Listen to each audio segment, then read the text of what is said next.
আল্লাহর নবী বর্ণনা করছেন,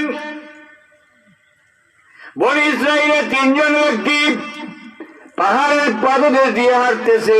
হঠাৎ করে প্রচন্ড বৃষ্টি আসলো। প্রচন্ড বৃষ্টি আসার পরে ওই তিনজন ব্যক্তি বৃষ্টি থেকে বাঁচার জন্য একটা গুহার মধ্যে গিয়ে আশ্রয় নিয়েছে। গুহার মধ্যে যখন আশ্রয় নিল, গুহার মধ্যে আশ্রয় নেওয়ার পরে উপর থেকে বৃষ্টির পানিতে ঠেলায়া বিরাট বড় একটা পাথর, তিন কোনাওয়ালা একটা পাথর ওই গুহার মুখে এনে এমন ভাবে পাথরটাকে বসাইয়া দিয়েছে। আমার ভাইয়েরা, এমন ভাবে পাথরটাকে বসাইয়া দিয়েছে, পানি ঢুকা তো দূরের কথা, বাতাসই ঢুকে না।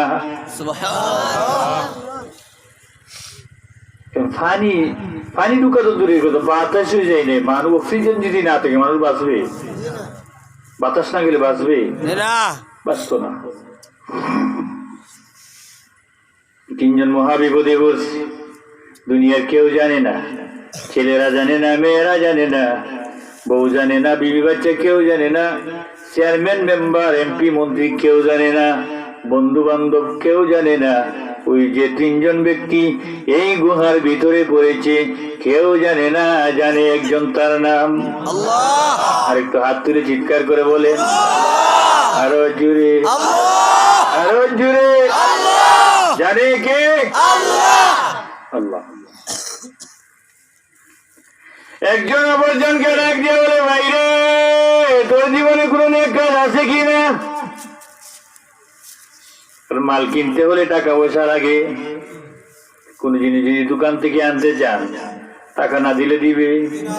এখন মাল দে, দিব মাল, দিলেন না টাকা, মার বছর। ঠিক না? বাদ পারে ঘরে বাদ পারে, সুরের ঘরে সুর, সুর হইলেন, বাদ পারে ঘরে বাদ পারে হইলেন। হ্যাঁ, মালও দিল না, ভিডিও দিল। মাল কিনতে হলে আপনার টাকা দিতে হবে, টাকা দিয়ে তারপরে মাল কিনতে হবে। এবার মাবুদের দরবারে যদি আপনি কানতে হয়, নেকামল থাকতে হবে। মাবুদের দরবারে যদি কিছু চাইতে হয়, নেকামল আপনার মধ্যে থাকতে হবে। নেকামল হলো আপনার টাকা পয়সা, আপনার সম্পদ। নেকামল নাই, চাইবেন কি দিয়া? একজন পর্যন্ত জিজ্ঞেস করে, ভাই তোর জীবনে কোনো নেক কাজ আছে কিনা? একটা কয় না রে ভাই, জীবনে নেক কাজ নাই, শুধুমাত্র পাথর তুলছি, শুধুমাত্র পাথর তুলছি। কোনদিন নামাজ পড়ি নাই, কোনদিন যাকাত দেই নাই, কোনদিন রোজা রাখি নাই, শুধুমাত্র মারামারি কিলাকিলি ছাড়া আর কিছুই করি নাই। পাথর ব্যবসা করছি, পাথর ব্যবসা করতে যাইয়া বুলাগঞ্জের গাঙ্গে যাইয়া হায় রে গালাগালি আছে না নাই? আরে বলে গালাগালি আছে না নাই? যারে ডাকতো ভাই, তারে ডাকে শালা। কথা কয় না? গোলাগঞ্জের গাঙ্গে যারা ব্যবসা করে, মুখটা এত সুন্দর তাদের, যারে ডাকে ভাই তারে ডাকে শালা, যারে ডাকতো বোন তারে ডাকে শালি। আছে না নাই? আরো জোরে বলেন, আছে না নাই? রে ভাই, জীবনে কোনো এক কাজ আমার নাই, শুধুমাত্র অন্যায়, অন্যায়, অন্যায়। সারাটা জীবন অন্যায় দিয়ে কাটিয়ে দিয়েছি, কোনোদিন ভালো কাজ করি নাই। আর একজনকে জিজ্ঞেস করলো, তোর কোনো নেক কাজ আসেনি? নাই, এমটি।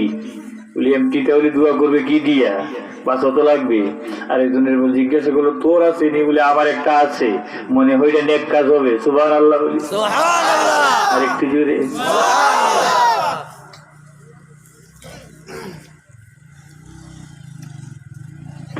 আমার বন্ধুগণ, তোর নেক কাজটা কি বল? আমার নেক কাজটা হলো, আমি একটা চাকর রাখছিলাম। আমার চাকরটা দীর্ঘদিন আমার বাড়িতে চাকরি করেছে। চাকরি করার পরে হঠাৎ করে যে চলে গেল বেতন না নিয়ে। বেতন না নিয়ে যখন সে চলে গেছে, এবার এই যে বেতনটুকু না নিয়ে যখন চলে গেল, বেতন আমি কিভাবে দিই? বেতন দেওয়া লাগবে কি লাগবে না? লাগবে কিনা? লাগবে না? না দিলে সব না গুনাহ? কবিরা না সগীরা? কবিরা গুনাহ, বেহেশতি না দুজকি? হ্যাঁ, দুজকি। হাক্কুল ইবাদ নষ্ট করেছো। আল্লাহর হক আল্লাহ মাফ দিতে পারে, কিন্তু বান্দার হক আল্লাহ মাফ দিবে না। সুতরাং আল্লাহর হক বান্দার হকটা কিভাবে আমি দেই, অতঃপর আমি চিন্তা করতে করতে একটা বুদ্ধি বের করলাম। সেই বুদ্ধিটা হলো ওই ছাগল, মানে ওই টাকা দিয়ে আমি হিসাব করে একটা ছাগল কিনলাম। ছাগল কিনে ছাগলের রাখাল আমি নিজে হয়ে গেলাম। রাখাল হইয়া এবার ছাগলকে আমি ঘাস খাওয়াই, পানি খাওয়াই, ঘরে তুলি, বের করি। এরপরে কয়েকদিন পরে বছরের মধ্যে 2 বার বাচ্চা দেয়, প্রতি বছরে 2 বার, একটা বা ছাগলে 2 বার বাচ্চা দেয়। এবার দেখা যায় অল্প কিছু দিনের ভিতরে বিশাল একটা ছাগলের পাল হয়ে গেছে। বিশাল ছাগলের পাল হয়ে যাওয়ার পরে ছাগলগুলো আমি নিজে রাখি, নিজে ঘাস খাওয়াই, নিজে পানি খাওয়াই, নিজে ছাড়িয়ে দিই, নিজে আবার গড়ে তুলি। একমাত্র ছাগলে হয়ে গেল আমার সম্পদ। তখন তার কাজগুলো আমি করতেছি। এতদিন আমার ঘরে চাকরি করছে, এখন তার চাকরি আমি করতেছি। আমার ভাইরা, হঠাৎ করে একদিন দেখি ওই লোকটা হঠাৎ করে আসছে। আমি তখন ছাগল রাখতেছি, আইসা আমার চিনার পর ডাক দিয়ে বললো, ভাই জান আমার বেতন। আমি বললাম, নে তোর ছাগল। বলে, না তুমি কি পাগল, তুমি আমারে দিবা কেন ছাগল? আমারে দিবার টাকা, আমার বেতন দিবা, ছাগল দিচ্ছ কেন? আমি তো ছাগল নিতে আসি নাই। লোকটা ডাক দিয়ে বললো, না রে ভাই, এই হলো তোর ছাগল। তার কারণ কি, তোর বেতন দিয়ে আমি ছাগল কিনেছি। ওই বেতনের টাকা দিয়ে ছাগল কিনে এত বড় বিশাল পাল তোর হয়ে গেছে, নিয়ে যা ভাই, খুশিতে নিয়ে যা তুই। আর আমার বিপদ থেকে রক্ষা কর, আমার ভাইরা। এরপরে অর্ধেক ছাগল আমারে দিল, অর্ধেক সে নিয়ে গেল। এটা সবের কাম না গুনার কাম? আর একটু জোরে মাইক পেন তুই ঘুমাইছে নি? 12 জায়গায় আছে নিদিকে। আচ্ছা, তো আমরা যে এমনি চালু হইতেছে না, এদিকে চালু লিখিব, এদিকে তো নাই।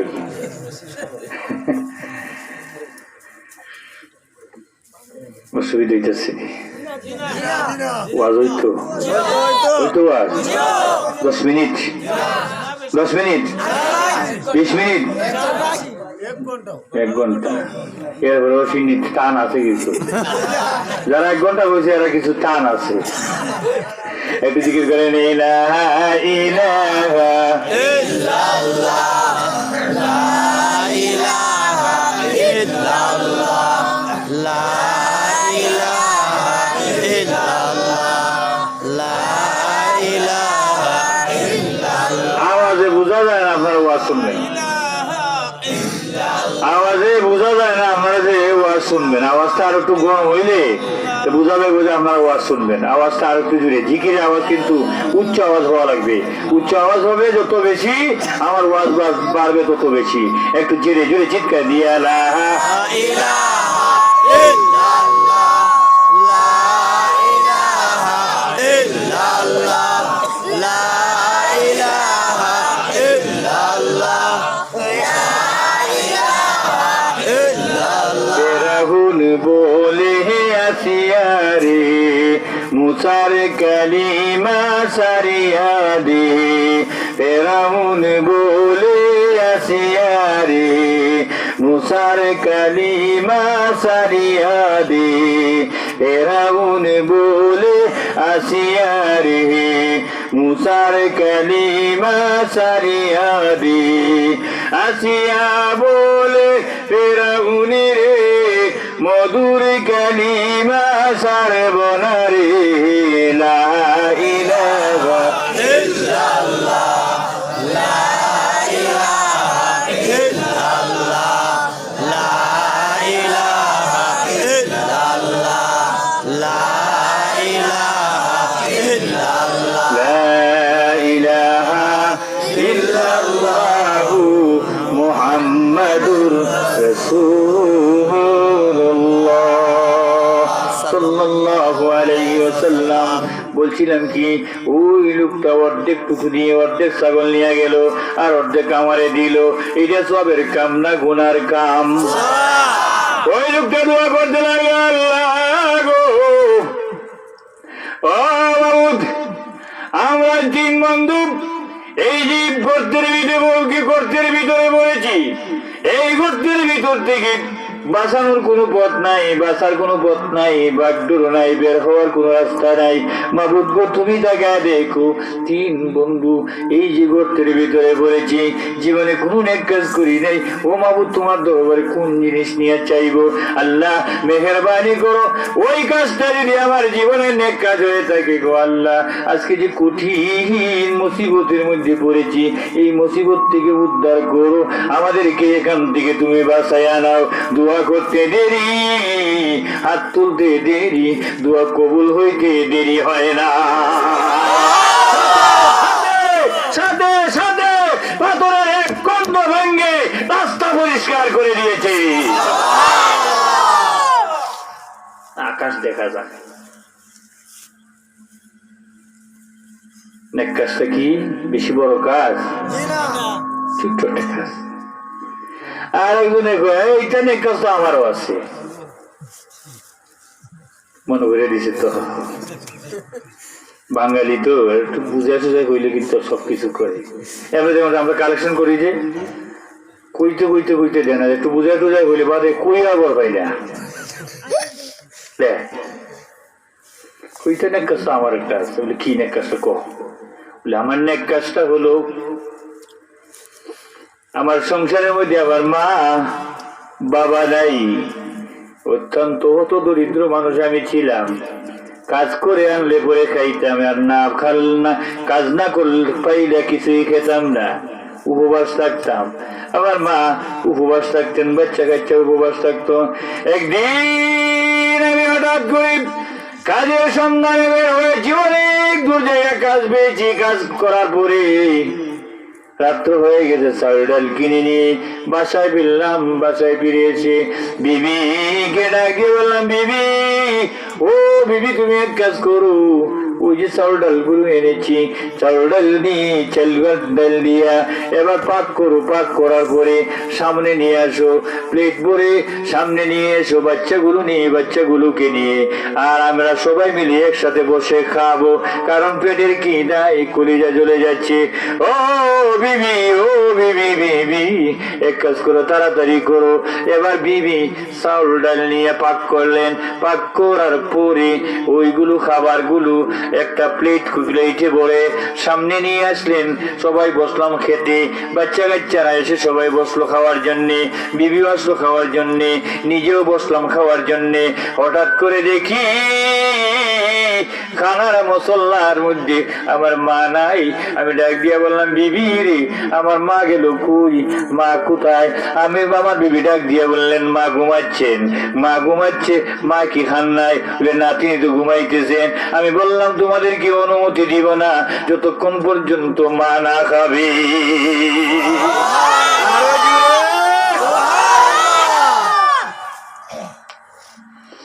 মারে খাওয়ানো সব না গুনাহ? কম না বেশি?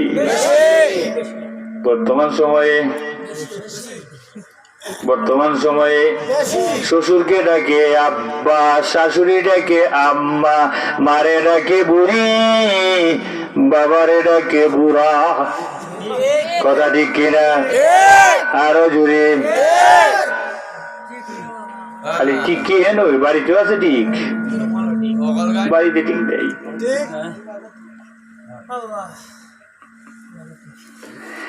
আমার বন্ধুগণ, ঘটনা বলতেছিলাম তিন বন্ধুর, ওইদিকে পরে চলে এলাম। আমার বন্ধুগণ ওই লোকটা ডাক দিয়ে বলে, আমার মা ঘুমাচ্ছেন। আমি ডাক দিয়ে বললাম, বিবি রে যতক্ষণ পর্যন্ত মা না খাবে ততক্ষণ পর্যন্ত আমি তোমাদেরকে খেতে অনুমতি দিব না। আমার ছেলেরা, আমার মেয়েরা ডাক দিয়ে বলে, বাবা ক্ষুধার জ্বালায় কলিজা জ্বলে যাচ্ছে, ঘুম তো আসতেছে না, আপনি কি আমাদেরকে খেতে দিবেন না? আমি বললাম, না না, মা যখন জাগ্রত হবে তখন আমরা সবাই মিলে একসাথে খাবো। তোমাদের দাদি যতক্ষণ পর্যন্ত না জাগবে ততক্ষণ পর্যন্ত আমরা খাবো না। মাকে জাগাই না, মা অসুস্থ মানুষ, প্রেসারি রোগী, উনি যদি ঘুম থেকে উঠে তার প্রেসার বেড়ে যাবে, ঘুম কম হবে, এই জন্য মাকে জাগাইলাম না।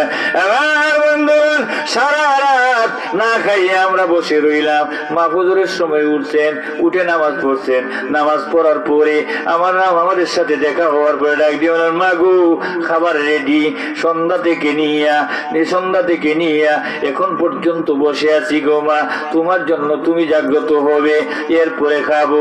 মা আসুন এবার খাবো। মাকে নিয়ে খাওয়াইলাম, মাকে খাওয়ানোর পরে আমরা সবাই খাইলাম। এটা সবের কাম না গুনার কাম? সবের কাম। এটা নিয়ে দোয়া করা যায়, ঠিক না? দোয়া করছে আল্লাহর কাছে, রব্বুল আলামিন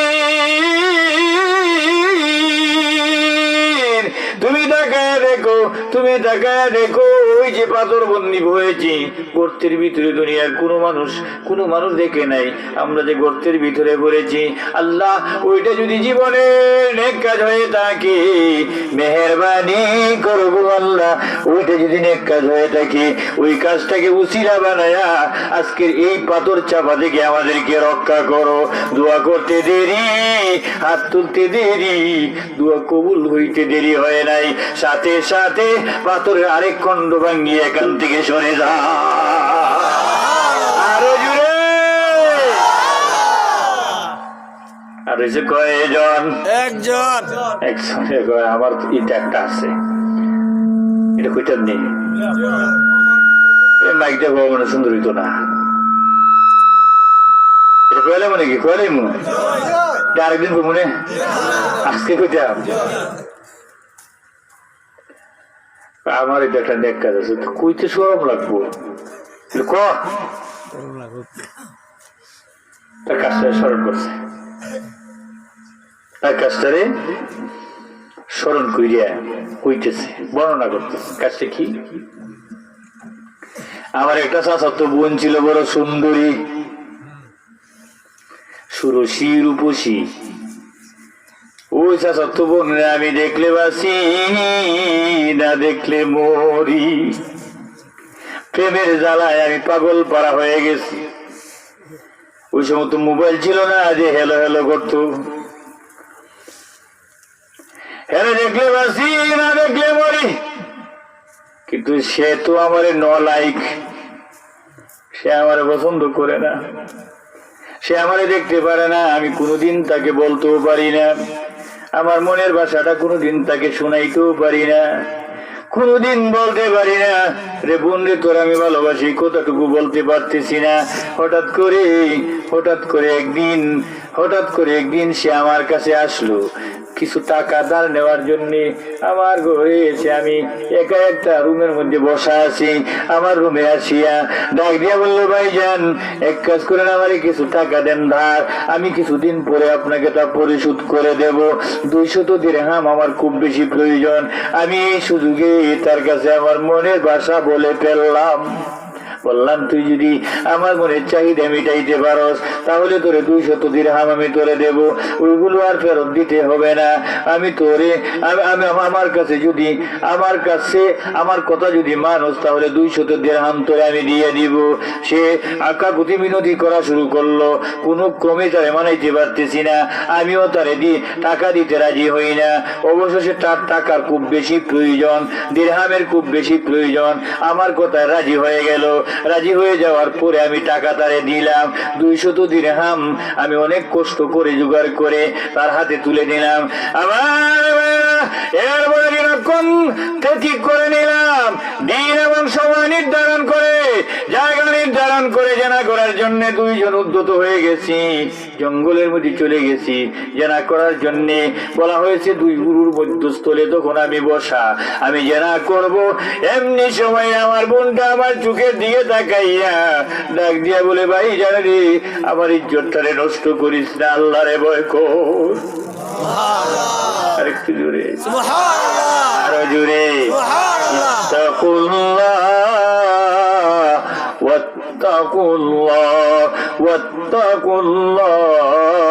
ও ভাই আল্লাহরে ভয় কর, আল্লাহরে ভয় কর, আল্লাহরে ভয় কর। আমার সম্ভ্রম নষ্ট করিস না, আমার ইজ্জত নষ্ট করিস না, আমার জীবনটাকে নষ্ট করিস না। তুইও যা